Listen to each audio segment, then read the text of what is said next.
kita mengingat masa Orde Baru itu adalah masa kelam. Tapi di era beberapa tahun ke belakang, ya tadi yang saya bilang 1 tahun ke belakang itu di media sosial justru ada narasi untuk romantisme Orde Baru. Apa contohnya? Cara kita tidak melupakan masa lalu adalah dengan membaca. Membaca banyak referensi, karena kalau kita bicara tentang sejarah itu kan dibentuk oleh siapa yang menang saat itu. Betul kan? Betul. Maka yang kita pelajari dalam buku-buku sejarah di SD, di SMP adalah sesuatu yang memang dibuat di era pemerintahan saat itu.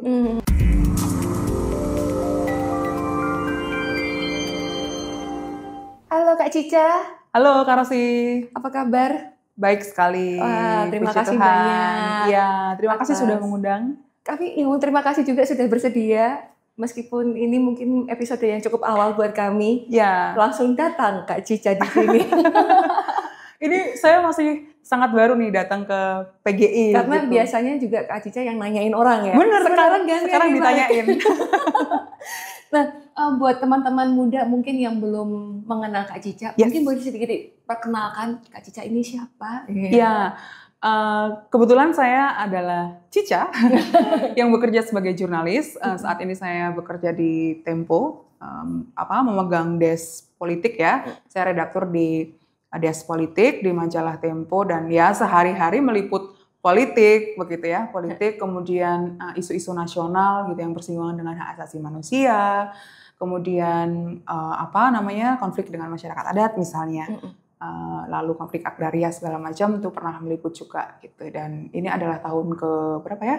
Tahun ke-11 saya di dunia jurnalistik. Dan gitu. masih konsisten di jalur ini. Ya saat ini, puji Tuhan masih. Ya. Tapi menarik Kak, maksudnya tidak banyak orang sebenarnya memilih jalan yang sulit seperti ini. Apalagi desknya tadi kan politik. Betul. Jalan sunyi ya. Jalan sunyi yang mungkin banyak musuhnya. Iya.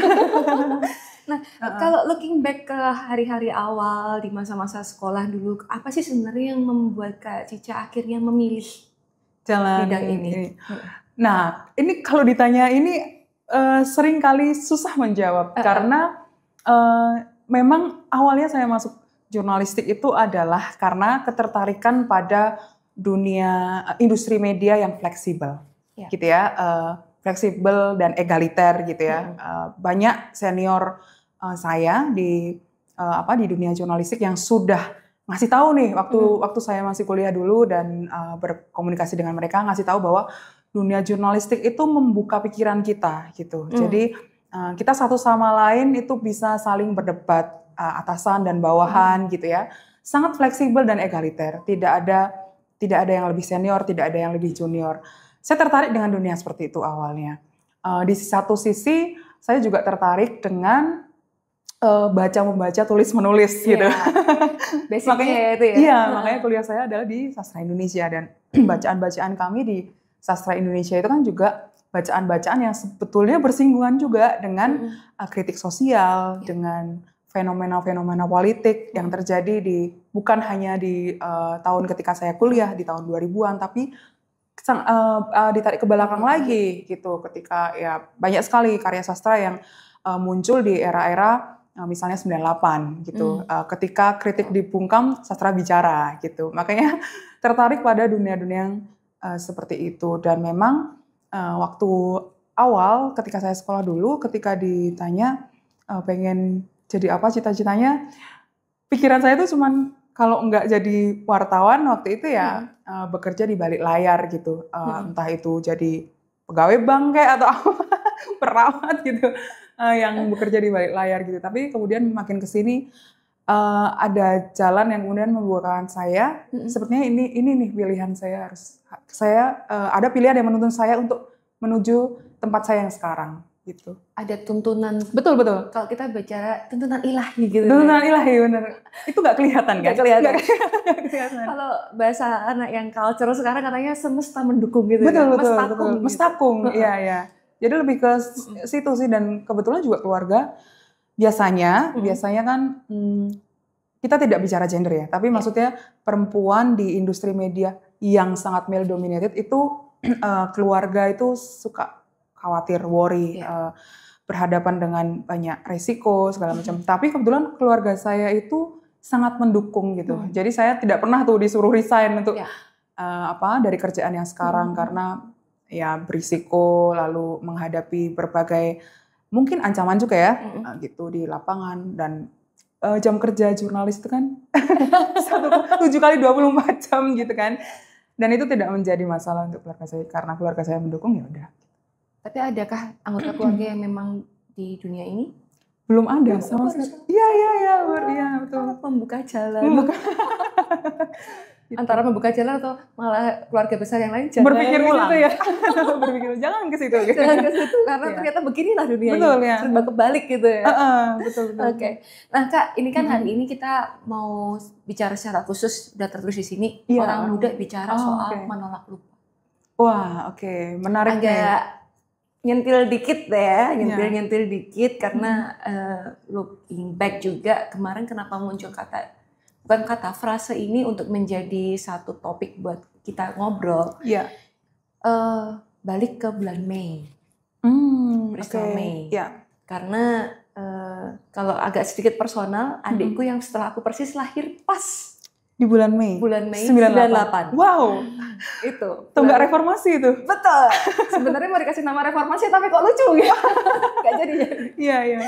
Nah, kemarin sempat 98 ini kan di awal-awal dulu, setelah 98 kan mulai ya tiap tahun tuh ada peringatan-peringatannya. Betul. Banyak peristiwa kilas balik dan semuanya. Tapi semakin kesini jarang lagi ditemui. Oke. Karena bahkan satu kali kami waktu itu lagi ngobrol sama teman-teman kami gitu kan. Ada yang nggak tahu peristiwa itu. Oke. Sama sekali tidak pernah disebutkan ketika mereka sekolah. Apalagi anak-anak yang masih muda ya, generasi di bawah mungkin generasi Z ya. Kebetulan yang ngajak ngobrol sama kami teman-teman kami, tapi ternyata umurnya juga Gen Z ya. Gen Z ke bawah gitu. Jadi mereka nggak tahu, nggak aware peristiwa itu. Bahkan waktu kami kasih satu statement kan, kamu tahu nggak sih Gus Dur? Iya tahu dong kalau Gus Dur. Tahu nggak pernah Gus Dur keluar dari Istana Negara dengan celana pendek? Oh iya ya Kak ya, pernah kejadian ya. Yeah. Jadi ada satu peristiwa-peristiwa penting yang mengiringi perjalanan bangsa ini yang tidak pernah dipercakapkan lagi dan akhirnya itu gone di mana? Iya. Sebetulnya ada fenomena yang menarik Kak Rosi, yang kami amati dan ya saya pribadi amati di media sosial. Ada narasi untuk pembelokan sejarah ya, gitu. Apalagi ketika kita bicara Orde Baru misalnya ya, beberapa masa kebelakang, mungkin beberapa tahun kebelakang 1-2 tahun lah ya, lebih terasa lagi 1 tahun kebelakang di media sosial kita itu muncul romantisme Orde Baru. Apa itu romantisme Orde Baru? Saya sebut ya di sini. Misalnya kita tahu bahwa rezim Soeharto yang 32 tahun itu menghasilkan di ujung masa jabatan Soeharto saat itu ketika sebelum Soeharto dilengserkan oleh mahasiswa dan masyarakat sipil, ada yang namanya fenomena KKN. Kolusi, korupsi dan nepotisme gitu ya. Rezim Orde Baru itu sangat kental dengan itu, penculikan aktivis, kemudian penghilangan aktivis gitu ya, orang-orang kritis dibungkam. Makanya saat itu kalau Kak Rosi ingat ada novelnya beberapa sastrawan ya, termasuk Pramudia misalnya yang diedarkan, didistribusikan ke mahasiswa itu dengan diam-diam, dengan sampul yang sampulnya itu pakai kalender gitu loh, supaya tidak ketahuan gitu. Ada beberapa karya sastra yang kemudian juga ditarik gitu ya. Kita mengingat masa Orde Baru itu adalah masa kelam. Tapi di era beberapa tahun kebelakang, ya tadi yang saya bilang 1 tahun kebelakang itu di media sosial justru ada narasi untuk romantisme Orde Baru. Apa contohnya? Putin Soeharto dan Soeharto sendiri hubungannya seperti ini gitu. Ada penggiringan pada narasi-narasi yang lebih menunjukkan bahwa Soeharto itu orangnya seperti ini, begitu ya. Dan kemudian itulah yang akhirnya lambat laun menghapus citra bahwa masa Orde Baru itu adalah pemerintahan saat itu tuh pemerintahan yang korup gitu ya, korup kemudian menghasilkan nepotisme ya dan korupsi yang luar biasa saat itu. karena saya kerja di Tempo, majalah Tempo sempat dibredel di tahun 94 ya waktu itu, di eranya Soeharto juga, karena waktu itu kami menulis soal korupsi ya. Salah satunya adalah korupsi kapal waktu itu, pengadaan kapal gitu dari Jerman gitu, dan sebetulnya di majalah itu dituliskan betul bagaimana korupsi itu terjadi di era pemerintahannya Soeharto. Namun karena ada narasi-narasi di media sosial yang menggiring kita pada sesuatu yang lebih tidak substansial, maka kita jadi lupa bahwa Orde Baru itu adalah orde yang harusnya kita kritik. Dan kita tidak mau lagi kembali ke belakang, kembali ke rezim yang sangat otoriter saat itu. Kembali ke rezim yang bagaimana bisa seorang presiden berkuasa dalam waktu 32 tahun gitu. Dan ya karena narasi media sosial itulah itu yang diproduksi setiap hari dan juga dibaca, dilihat, dikonsumsi oleh anak-anak muda.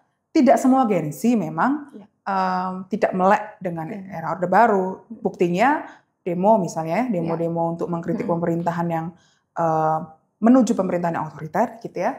Itu banyak keterlibatan Gen Z, tapi ada juga gitu ya bagian dari Gen Z yang melupakan itu. Bukan melupakan sih, karena mereka tidak tahu, karena yang dikonsumsi setiap hari adalah yang tadi itu. Tadi konten-konten yang memang itu tadi fabrikasi dari romantisme Orde Baru gitu. Jadi ya ada pembelokan-pembelokan, ada upaya pembelokan sejarah dengan produksi dari konten-konten yang meromantisasi era-eranya Soeharto gitu. Nah, ini kan kalau bicara soal kakak yang sudah lebih dahulu ada di bidang ini, di dunia ini. Dengan berbagai versi cerita, narasi yang berkembang, yang sengaja dikembangkan, kalau boleh aku bilang, sengaja dikembangkan di media sosial seperti ini, apa sih, bagaimana kakak memberi saran buat teman-teman muda ini, suara siapa sih yang perlu didengar? Sebagai masyarakat sipil, tentu kita tidak boleh percaya pada satu suara, gitu ya.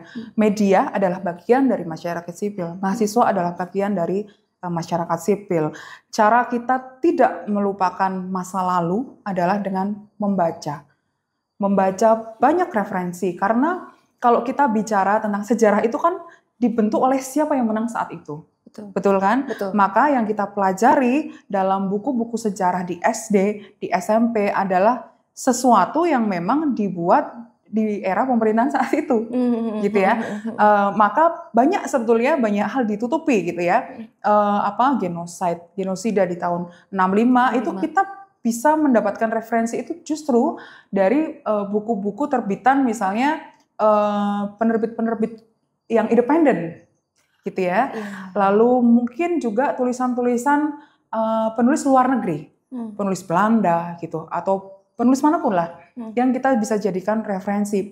Malah justru biasanya kita melihat, kita tidak menjadikan buku gitu ya yang secara resmi diterbitkan misalnya oleh pemerintah itu sebagai referensi tunggal gitu. Jadi jangan berpaku pada referensi tunggal buku sejarah ketika kita dulu sejak SD misalnya baca soal sejarah itu ya itu aja gitu. Tapi memperluas bacaan kita pada buku-buku yang memang terbitan misalnya penerbit-penerbit independen, tulisan-tulisan atau referensi-referensi yang dibuat oleh lembaga-lembaga internasional misalnya. Saya pernah nih Kak Rosi nulis soal Papua di tahun 2023 kalau nggak salah. Ketika saya meliput soal Papua, saat itu memang kami menulis soal tokoh Papua ya. Tapi tokoh Papua itu tidak hanya tentang tokohnya, tapi juga dengan situasi Papua yang di sekitar orang Betul. itu. Ya. Ketika terjadi PPRA misalnya ya, penentuan pendapat rakyat saat itu. Untuk mempelajari itu saya harus membaca referensi dari berbagai jurnal yang dituliskan oleh lembaga-lembaga internasional. Kenapa? Karena di Indonesia pertama sangat minim referensi soal Papua. Yang kedua, narasinya adalah narasi pemerintah. Jadi, kenapa kita tidak boleh percaya hanya satu referensi? Karena mungkin ada kepentingan banyak pihak dalam satu buku yang diterbitkan oleh eh, pemerintah misalnya atau oleh negara gitu ya, maka kita harus memperluas pengetahuan kita atau referensi kita pada tadi membuka kemungkinan kita mendapatkan informasi dari tempat-tempat lain gitu. Kak Cica sendiri waktu lagi belajar gitu kan, ngublek dari satu referensi ke referensi yang lain, pernah bingung nggak sih Kak? Maksudnya, pernah, kok yang ini bicaranya begini? Iya, ada ketidakkonsistenan begitu kan. Pernah sering banget gitu. Kalau menyandingkan ya, makanya sering tuh misalnya ketika kami wawancara gitu, kami sudah punya data duluan sebagai referensi gitu ya. Terus nanti narasumber ini karena ya dia dengan kepentingannya dia tentu ya, itu enggak, dataku begini gitu. Ya udah kita open table aja deh gitu. Dataku begini, datamu begini gitu. Mana nih yang tidak konsisten? Kita dudukkan data bersama-sama. Pernah kayak gitu. Jadi ketidakkonsistenan itu terjadi atau saya temukan gitu ketika membaca banyak referensi justru. Kok ini bicara A yang ini B, C, D, E, F ya gitu. Jadi untuk menyandingkan itu ya perlu pembuktian kan. Perlu pembuktian itu bisa dengan misalnya melakukan wawancara lagi. Wawancara pada siapa? Saksi sejarah misalnya. Yang masih ada ya. Betul. Termasuk ketika kami kemarin menulis kembali soal tragedi peristiwa pemerkosaan 98. Jadi sempat sangat ramai, bahkan sampai sekarang masih ramai. Ada upaya untuk menghapus ingatan kita atau membelokkan lah ya, membelokkan fakta pemerkosaan 98 gitu ya, yang sebetulnya sudah datanya itu sudah dikumpulkan oleh tim gabungan pencari fakta di era 98 dulu sampai tahun 2000-an sekian. Dan waktu itu Presiden Habibie saat itu sudah mengakui ada pemerkosaan massal memang. Lalu Menteri Kebudayaan Fadlizon dalam satu podcast itu mempertanyakan tragedi soal pemerkosaan massal ini ada atau tidak gitu lah ya. Pokoknya mempertanyakan kembali gitu. Kemudian kami menulis lagi tuh soal pemerkosaan 98. Kami memang pernah melakukan investigasi itu Kak Rosi di Tempo ya di 2003 dan di 98 gitu. Dan kemarin kami menulis lagi dan kami kemudian menyandingkan gitu ya klaim Menteri Kebudayaan dengan apa yang kami temukan di lapangan. Kami mewawancarai pendamping-pendamping korban, juga korbannya langsung gitu ya, melalui surat gitu ya. Korban menulis surat kepada saya sebagai penulis dan dia bersaksi bahwa dia adalah korban pemerkosaan 98. Dia adalah seorang Chinese gitu ya, etnisnya adalah Tionghoa, dan ketika pemerkosaan itu terjadi, dia masih umur yang sangat belia gitu ya, lulus SMA. Apa yang mau kami tunjukkan di situ? Kami ingin menunjukkan bahwa tragedi pemerkosaan massal itu memang ada. Yang menjadi perdebatan adalah istilah massalnya, bukan? Massal itu kan kalau dalam KBBI itu kan terjadi secara struktur sistematis segala macam. Nah dari temuan TGPF sendiri sebetulnya itu sudah menunjukkan bahwa yang terjadi itu adalah massal. Kenapa? Karena pertama peristiwa itu terjadi sistematis di berbagai daerah, berbagai titik di Jakarta. Peristiwa itu terjadi di Jakarta Utara dan Jakarta Barat. Kantong-kantong etnis Tionghoa bermukim. Dan di tempat lain di Surabaya, di Medan, dan di daerah lain itu juga terjadi. Di mana tempatnya? Sama, di kantong-kantong tempat tinggalnya Tionghoa, etnis Tionghoa. Dan ketika kami mewawancarai saksi-saksi mata, juga korban gitu ya, mereka mengaku bahwa ada narasi anti Cina. Ketika peristiwa 98 Mei itu, ketika peristiwa Mei 98 itu terjadi. Gitu. Jadi sebetulnya kita bisa mendudukkan ini dari fakta-fakta yang kita temukan gitu. Jadi ya kalau misalnya ada upaya pembelokan sejarah atau penghalusan narasi sejarah, mungkin itu untuk kepentingan tertentu rezim misalnya atau penguasa yang berkuasa saat ini. Agak sedikit personal Kak, kan tadi Kakak soalnya menceritakan bahwa itu komunikasi lewat surat. Iya betul. Rasanya gimana sih Kak baca suratnya Kak? Wah. Kita ini kan perempuan ya. Iya. Sama-sama perempuan. Ketika mendengar cerita perempuan mendapatkan pertama intimidasi, kekerasan seksual, dan itu dilakukan dengan cara yang sangat keji, tidak manusiawi, dan kami menyebutnya jahanam ya. Dalam opini Tempo itu disebut jahanam. Itu rasanya teriris-iris sih. Gitu. Jadi selama saya menulis, itu mungkin bisa dihitung berapa kali menangis ya. Ketika saya mendapatkan surat dari luar negeri, jadi korban itu memang sudah tinggal di luar negeri sejak lama karena trauma ya. Karena trauma dengan Indonesia, kemudian juga dia trauma juga dengan mungkin lingkungannya gitu ya, dan peristiwa yang terjadi saat itu. Di dalam surat itu dia menceritakan, si korban ini menceritakan bahwa setiap bulan Mei di setiap tahun lah ya, di setiap tahun ketika bulan Mei itu datang, dia selalu gemetar. Tangannya dingin, gemetar, tidak bisa tidur gitu, terus buang air kecil terus gitu, karena merespons tubuhnya gitu. Dan dia mengingat ketika katakanlah namanya Agatha ya, bukan nama sebenarnya gitu.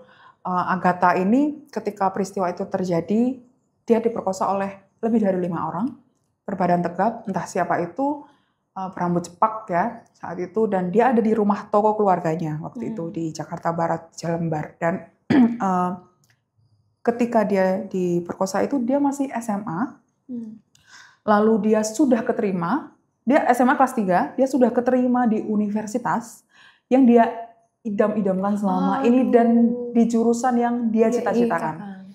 Jadi mungkin tinggal 2 bulan lagi dia menjadi mahasiswa baru dengan jurusan yang selama ini dia mau raih gitu loh. Tapi ketika peristiwa itu terjadi, itu meruntuhkan semua harapannya, semua impiannya, bahkan juga meruntuhkan martabat keluarga. Kenapa? Karena dia mendapat stigma negatif. Dia seorang korban, dia distigma oleh lingkungannya, quote and quote kotor, lalu bawa sial, gitu. Jadi stigma itu yang kemudian juga menjadi beban ganda psikologis. Bahkan saya menyebutnya ini udah menjadi beban yang berlapis-lapis untuk psikologisnya dia. Pertama, dia harus menanggung beban karena dia adalah seorang korban pemerkosaan. Yang kedua, sebagai perempuan dia kemudian merasa menjadi orang yang tidak setara dengan perempuan lain di lingkungannya. Yang ketiga, dia harus mendapatkan stigma negatif juga dari bahkan keluarga besarnya dan mungkin tetangga-tetangganya dan teman-temannya gitu, karena dia adalah seorang korban pemerkosaan. Dan ya itu ketika saya membaca suratnya itu ya sebagai manusia biasa ya, melepaskan status sebagai jurnalis gitu. Saya menangis dan merasa ya teriris gitu, menghadapi fakta yang sedemikian menyedihkan itu. Kenapa sih seorang perempuan yang sebetulnya dia punya kesempatan besar untuk meraih cita-citanya, tapi kemudian harus dihancurkan dengan hal-hal yang seperti ini gitu. Dan terhadap fakta ini ada usaha untuk memperhalus. Ya betul, dan di surat itu dia bilang bahwa pemerintah yang sekarang, termasuk Menteri Kebudayaan Fadlizon, harus minta maaf kepada kami, perempuan korban pemerkosaan 98. Gitu. Itu yang membuat saya kemudian, ini loh ada loh barangnya, ini faktanya tuh ada loh, apalagi yang dinafikan sih. Berapi-api lagi untuk mengungkap semuanya. Apalagi yang dinafikan sih sebenarnya gitu ya. Dan maksudnya terhadap fakta yang seperti ini, dan maksudnya bukan cuma fakta ketika itu terjadi, dampaknya, traumanya, ya, betul. Rasa mungkin satu sisi masih mencintai Indonesia, tetapi di sisi yang lain traumanya, dia sakit bisa, hatinya. Dia nggak bisa kembali ke sini. Betul. Karena dia merasa trauma, tapi dia sangat mencintai negara ini gitu loh. Dia ingin kembali, dia rindu makan gado-gado, rindu makan soto gitu, rindu bertemu dengan teman-teman lamanya, tapi secara psikologis dia nggak siap kembali ke sini karena takut. Ada ketakutan ketika dia kembali ke sini, secara psikologis dia belum pulih, dia juga merasa masih terancam. Gitu. Walaupun ya kita tidak tahu ya ancaman itu datang kapan saja gitu, bisa datang kapan saja gitu. Tapi dia merasa ancaman itu selalu mengintai. Kak, terkait dengan semua yang terjadi di masa ini, mau itu politik, sosial, budaya, lingkungan hidup, masyarakat adat dan lain-lain. Sebenarnya bagaimana kakak sebagai, ini sudah pandang jurnalis dulu ya, sebagai seorang jurnalis, bagaimana kakak melihat peran masyarakat dalam memperjuangkan katakanlah untuk IKN dengan masyarakat adat yang masih terus bergumul di sana. Bagaimana kita bisa sebagai masyarakat lah, apa yang sebenarnya bisa kita lakukan? Nah, masalahnya sekarang kita melihat struktur pemerintahan kita dulu ya. Struktur pemerintahan kita itu adalah struktur pemerintahan yang sekarang hampir tidak ada oposisi. Ya, jadi partai politik misalnya di DPR itu semua sudah dirangkul dalam satu koalisi. Dalam arti begini, jadi nggak ada orang yang atau pihak yang bisa mengontrol gitu ya. Tidak bisa lagi ada pihak yang mungkin menjadi bandul penyeimbang gitu di DPR. Situasinya sekarang seperti ini. Apa maksudnya? Jadi masyarakat sipil, masyarakat kita bukan hanya media ya, tapi juga ya mahasiswa, masyarakat sipil di luar sana, itu menjadi tidak bisa punya pegangan kemanapun. Jadi masyarakat sipil ini hanya bisa berdiri sendiri, gitu. Jadi ketika misalnya terjadi kesewenang-wenangan, kebijakan yang merugikan rakyat, kebijakan yang dibuat tidak melibatkan partisipasi publik, gitu ya, kemudian nanti ujungnya akan menyengsarakan rakyat, mengkriminalisasi masyarakat, itu kita harus berjuang sendiri untuk agar pemerintah itu mengkaji ulang kebijakan atau membatalkan misalnya pembuatan undang-undang yang ujungnya bisa mengkriminalisasi masyarakat. Kita harus berusaha sendiri untuk agar DPR dan pemerintah itu menggagalkan undang-undang yang tidak pro rakyat. Pembahasan undang-undang yang tidak pro rakyat misalnya. Jadi kita tidak punya harapan lagi pada DPR kita sekarang yang mungkin seharusnya dia bisa menjadi penjembatan suara rakyat kepada pemerintah gitu. Dengan struktur yang sekarang ya, dengan struktur pemerintahan yang sekarang gitu, yang semuanya sudah terkonsolidasi gitu. Memang tidak semua anggota DPR misalnya itu kemudian kita tidak percaya dengan mereka, tidak semuanya, karena ada 1, 2, 3 yang mungkin masih pro rakyat gitu ya. Tapi dengan sistem yang konsolidasinya kuat seperti ini, mereka juga tidak bisa apa-apa. Suara-suara kecil di DPR ini juga tidak bisa apa-apa gitu loh. Pada akhirnya hanya menjadi noise gitu ya? Iya, pada akhirnya cuma menjadi noise. Pada akhirnya yang harus bergerak sendiri adalah masyarakat. Nah, apa yang bisa kita lakukan? Masyarakat sipil ini kan banyak ya. Ada kelompok ini, kelompok itu gitu kan, terbelah-belah begitu. Bukan terbelah-belah sih, maksudnya scattered gitu loh, banyak gitu kelompoknya. Masyarakat sipil ini harus memperkuat konsolidasi. Untuk apa? Untuk misalnya ketika terjadi sebuah proses pembahasan undang-undang gitu ya, ya you name it lah ya, undang-undang apa? Misalnya revisi undang-undang TNI dulu ya, yang kemudian menghidupkan dui fungsi dalam berbagai aspek gitu ya, di fungsi TNI dalam berbagai aspek itu, kita kemudian menjadi terkonsolidasi satu suara. Apa sih yang bisa kita lakukan untuk menyemprit gitu ya, untuk menyemprit agar DPR dan pemerintah itu melibatkan masyarakat, melibatkan partisipasi yang lebih besar, supaya dui fungsi TNI ini tidak goal dalam pembahasan revisi undang-undang TNI. Aspek itu supaya tidak terjadi gitu loh, supaya yang kita khawatirkan itu tidak terjadi di DPR misalnya. Nah, yang harus kita lakukan itu adalah mempererat ruang partisipasi publik dan konsolidasi. Kalau kita ingat ke belakang di 10 tahun era pemerintahannya Pak Jokowi, masyarakat sipil itu terbelah. Terbelahnya apa? Karena beberapa aktivis misalnya itu diberi tempat menjadi komisaris misalnya ya. Terus diberi tempat misalnya untuk menduduki jabatan tertentu. Sehingga yang terjadi aktivis dengan aktivis, masyarakat sipil dengan masyarakat sipil itu perang sendiri gitu, karena yang satu membela pemerintah, yang satu membela kepentingan rakyatnya misalnya, yang satu membawa narasi pemerintah, which is narasi pemerintah itu tidak semuanya waktu itu ya, tidak semuanya buruk gitu ya, ya ada juga memang yang untuk kepentingan masyarakat, tapi banyak juga yang perlu kita kritik karena narasi pemerintah ini narasi yang sebetulnya dibuat, difabrikasi tidak pro rakyat gitu. Nah, masyarakat sipil yang masih independen ini kemudian dibenturkan. Itu juga yang terjadi sekarang. Masyarakat dibenturkan dengan masyarakat. Apa misalnya? Fait accompli. Masyarakat, kelompok-kelompok masyarakat sipil, skenario-skenario untuk memecah belah masyarakat sipil. Nah, itu yang perlu kita antisipasi. Karena yang terjadi sekarang trennya begitu. Dan masyarakat-masyarakat yang kritis, orang-orang yang kritis itu pertama, dia banyak kena doxing.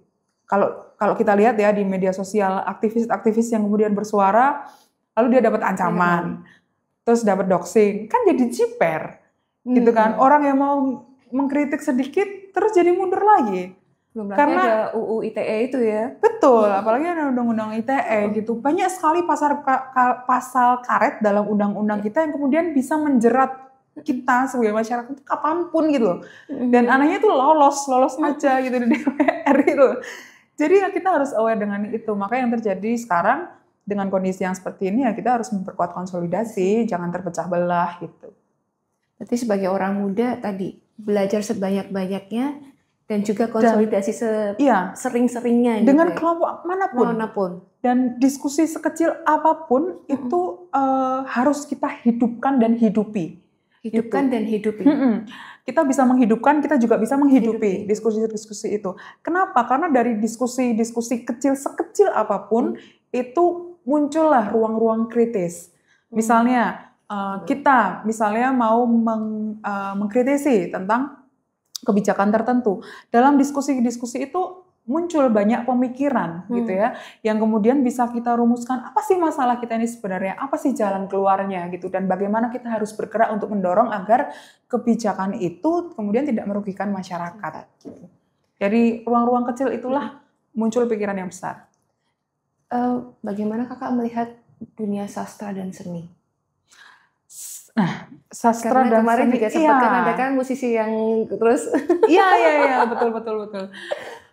Menariknya adalah ketika kita dihadapkan dengan kondisi negara ya, atau pemerintah lah ya kita sebutnya, mungkin pemerintah yang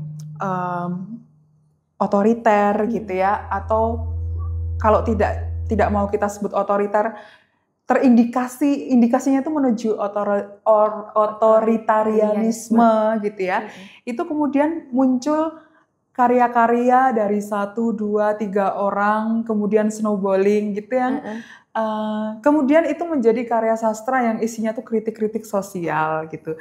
Jadi itu tadi sih sebetulnya karya sastra dan seni itu kadang muncul di suasana-suasana yang sebetulnya tuh sedang gelap gitu. Ketika kritik dibungkam ya sastra dan seni yang berbicara gitu. Jadi mungkin ke depan dalam situasi yang seperti ini banyak karya sastra yang akan muncul gitu, karena ketika orang tidak luas untuk bicara ke publik ya dia akan menulis atau membuat karya dalam bentuk yang lain, teater misalnya. Kalau Kak Rosi ingat di ketika pesta politik ya pemilihan presiden itu kan banyak panggung teater, banyak panggung seni yang mengkritik kondisi saat itu. Nah, disitulah sastra dan seni berperan untuk merekatkan, memberi energi pada perjuangan masyarakat sipil. Meskipun mungkin kadang dianggapnya hanya itu kan hanya aksi teatrikal saja. Ya, justru dari aksi-aksi teatrikal itu muncul kritik sosial ya. Harusnya ya. Harusnya kalau aware ya. Kalau aware ya harusnya itu yang dilihat. Betul. Karena kan itu datangnya dari masyarakat yang menjadi stakeholder langsung kan sebenarnya di negara ini. Tapi justru ya itulah. Ya, betul. Faktanya. Betul. Nah, gimana kakak sendiri melihat pergerakan teman-teman muda terutama yang kemudian aktif di media sosial, Kak? Kita harus angkat topi.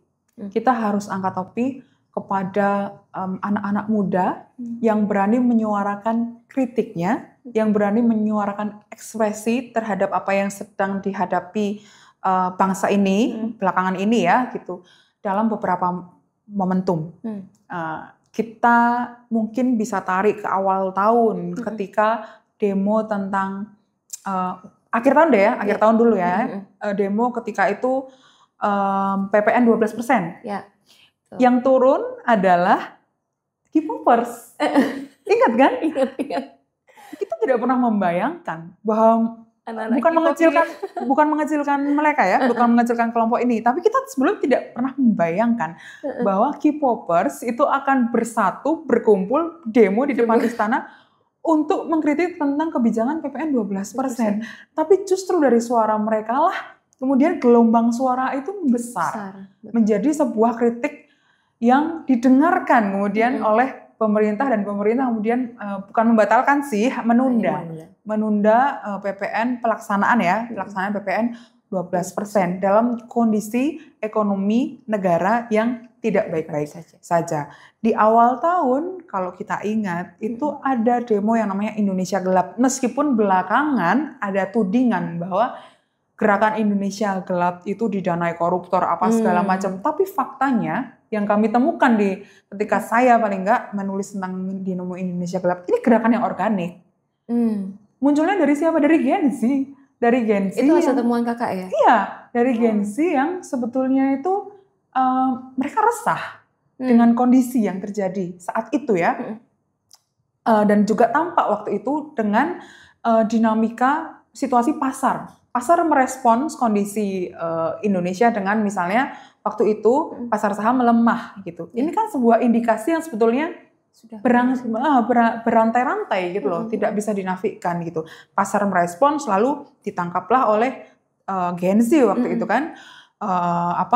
Saat itu banyak hal ya yang terjadi, kebijakan yang sembrono, ngawur apa segala macam, dan mereka munculnya dari media sosial. Gerakan itu munculnya dari media sosial, dari Garuda Hitam. Itu kan munculnya di X kan pertama kali, dan itu menjadi sebuah kritik yang faktual saat itu, dan menjadi demo besar saat itu. Dan ya kita tahu kan dampaknya apa gitu. Setelah itu kemudian ya pemerintah akhirnya tidak memandang sebelah mata kan terhadap kritik-kritik yang muncul dari masyarakat, terutama anak-anak muda ya gitu. Dan ya di satu titik, di satu momen anak muda ketika bersatu buktinya bisa mengubah kebijakan gitu.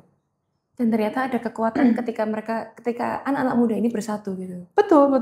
Ketika anak-anak muda, justru yang saya dengar dari teman-teman di DPR dan di sekeliling pemerintah gitu, sebetulnya para penguasa ini worry dengan gerakan-gerakan anak muda ini.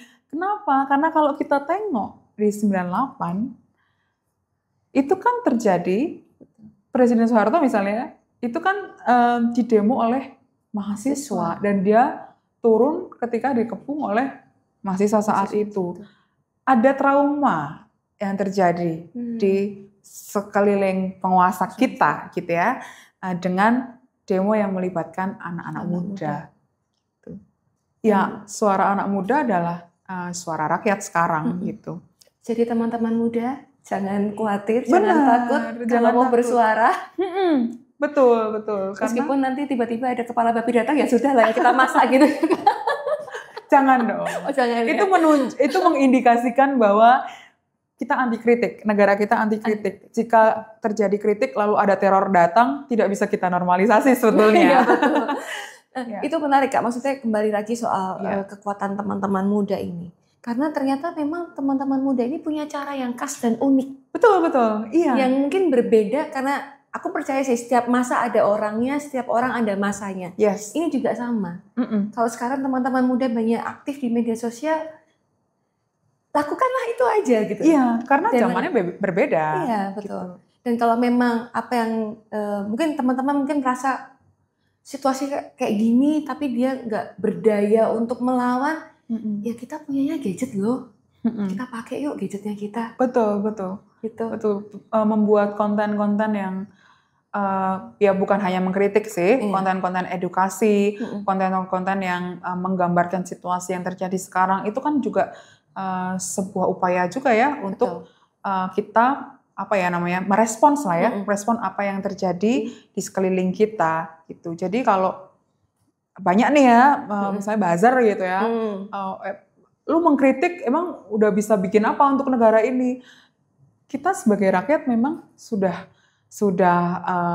harusnya menjadi ruang untuk mengkontrol gitu ya kebijakan-kebijakan pemerintah. Kalau pemerintah tidak benar melakukan kebijakan, mengambil kebijakan, memutuskan kebijakan, ya masyarakat ya sudah saatnya mengkritik. Lewat mana salurannya banyak banget gitu. Nah, tadi sempat disinggung juga Kak masalah Indonesia Gelap yang ramai di awal tahun. Karena kondisi saat itu yang aku ingat memang seolah-olah memang gelap sih. Kayak benar-benar kayak belum lagi kan muncul setelah Indonesia Gelap kabur aja dulu gitu kan. Iya, benar-benar. Dua hashtag yang kemudian bersatu kuat banget ya itu. Sangat kuat sekali pesannya. Nilainya kuat ya. Dan meskipun kemudian ada counter ini itu segala macam, ya tapi memang itulah yang dilihat Gen Z dan teman-teman muda pada saat itu. Nah, reflecting back ke sana Kak, sebenarnya masih ada harapan nggak sih Kak? Tentu ada. Harapan sekecil-kecilnya tuh ada. Harapan itu munculnya dari siapa? Dari kita sendiri, gitu ya. Sebetulnya anak-anak muda yang bergerak itu, kenapa mereka mau bergerak? Karena mereka punya harapan. Kalau mereka tidak punya harapan, mereka apatis terhadap apa yang terjadi saat ini, ya mereka tidak akan melakukan itu semua. Mereka tidak akan mengkritik, mereka tidak akan bersuara, mereka akan masa bodoh, gitu. Tapi karena mereka punya harapan supaya negara kita itu lebih baik lagi, supaya negara kita itu, pemerintah kita, DPR, semua instrumen negara ini ketika membuat kebijakan itu melibatkan partisipasi publik yang lebih besar, karena mereka aware dengan itu, maka mereka melakukan cara-cara yang berbeda-beda. Misalnya dengan apa tadi? Dengan demo. Misalnya dengan apa? Dengan membuat poster-poster di media sosial gitu. Jadi karena mereka punya harapan, itulah mereka bergerak. Justru kita harus mengapresiasi anak-anak muda yang seperti itu. Karena kalau anak mudanya diem aja, di titik itulah kita mempertanyakan, kita masih punya harapan apa enggak untuk negara ke depan kalau anak mudanya diem aja. Gitu. Dan berarti bahwa semua tindakan kolektif inilah pada akhirnya kemudian untuk tadi ya, menghidupkan dan menghidupi perjalanan kita sebagai sebuah bangsa. Betul. Dan itulah nanti yang kemudian akan kita wariskan kepada generasi yang berikut-berikutnya, supaya tidak ada lagi upaya-upaya yang sekarang sedang terjadi. Betul. Ya, dan ya kita belajar ya dalam beberapa tahun ke belakang gitu ya, ketika kita mengidolakan gitu ya pemimpin negara misalnya, ya banyak anak muda yang dulu mengidolakan pemimpin negara dari kalangan sipil gitu ya, satu-satunya waktu itu ya kalangan sipil kemudian jadi pemimpin negara gitu di tengah histori kita yang sebetulnya sangat kental dengan militeristik gitu ya. Ada harapan baru gitu. Lalu anak-anak muda itu mengidolakan tuh satu tokoh gitu ya, mengidolakan satu tokoh gitu. Tapi ternyata ketika terjadi lika-liku politik gitu misalnya, kemudian anak-anak muda ya itu menjadi kecewa dengan tokoh tersebut. Maka apa yang mau saya katakan, teman-teman muda misalnya kalau ingin mengidolakan sesuatu, jangan orangnya yang diidolakan, tapi value-nya. Tapi nilainya. Tapi value-nya. Tapi nilainya. Karena ketika kita punya pegangan dengan value tertentu, dengan nilai tertentu, jika orang bergerak, nilai itu tidak akan bergerak. Gitu.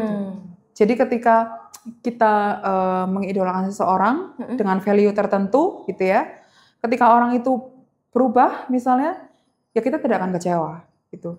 Karena yang kita pegang adalah value-nya, bukan orangnya. Gitu. Di balik juga pun demikian dengan kita. Ya. Value-nya kita itulah yang perlu kita bangun setiap hari. Betul. Value, nilai yang harus kita harus kita perkuat setiap hari. Ya caranya bagaimana untuk membangun value, nilai segala macam gitu ya. Diskusi dengan banyak orang gitu. Mainlah sejauh-jauhnya. Main sejauh-jauhnya, baca buku sebanyak-banyaknya gitu, membuka pikiran, terlibat dalam berbagai kegiatan gitu. Bagaimana Kak Cica memaknai kemerdekaan? Bagi saya sendiri ya, bagi saya pribadi. Sebetulnya kemerdekaan itu ketika kita sebagai warga negara masih punya ruang untuk berbicara, tidak, ketika kita berbicara dengan lantang gitu, kita tidak mendapatkan ancaman. Ancaman itu banyak ya macamnya. Ancaman itu bisa teror kepala babi seperti saya gitu, doxing di media sosial. Ancaman mungkin sekarang orang tidak diculik gitu, orang tidak dihilangkan gitu, tapi kemudian karakternya dibunuh segala macam, itu bentuk ancaman. Bagi saya kemerdekaan adalah ketika kita bebas berbicara, mengkritik, bersuara lantang, dan kita dianggap, dan suara kita itu didengarkan, dianggap, dan dihargai. Itulah titik kemerdekaan itu kita capai. Tapi kalau kita masih takut menyebut Indonesia saja Konoha misalnya, berarti kita belum sepenuhnya merdeka, karena kita masih terbelenggu pada ketakutan-ketakutan terhadap sesuatu untuk bergerak, untuk bersuara, dan melakukan banyak hal yang ingin kita lakukan sebetulnya. Terima kasih. Mungkin satu terakhir Kak, boleh lihat ke kamera yang ini, lalu closing statement-nya. Apa ya? Pesan-pesannya untuk teman-teman muda mungkin. Oke, buat teman-teman muda, jangan takut untuk bersuara, karena suara teman-teman muda itu adalah harapan bagi negara ini. Negara ini akan menjadi negara yang maju, yang ideal, karena anak-anak mudanya bergerak dan bersuara. Terima kasih banyak Kak Cica. Terima kasih banyak Kak Rosi. Terima kasih waktunya dan obrolannya. Terima kasih sudah diundang. Kami yang sangat berterima kasih sekali untuk semoga teman-teman pun juga mendapat sesuatu dari percakapan ini. Banyak sekali, karena pasti ada beberapa hal ya. Semoga ada ya beberapa hal yang diambil. Amin. Oke, terima kasih Kak. Sampai berjumpa kembali. Semoga Tuhan terus menyertai dalam setiap tugas dan tanggung jawabnya. Dijaga dan dilindungi selalu. Amin. Terima kasih. Begitu pula untuk Kak Rosi dan teman-teman. Amin. Thank you.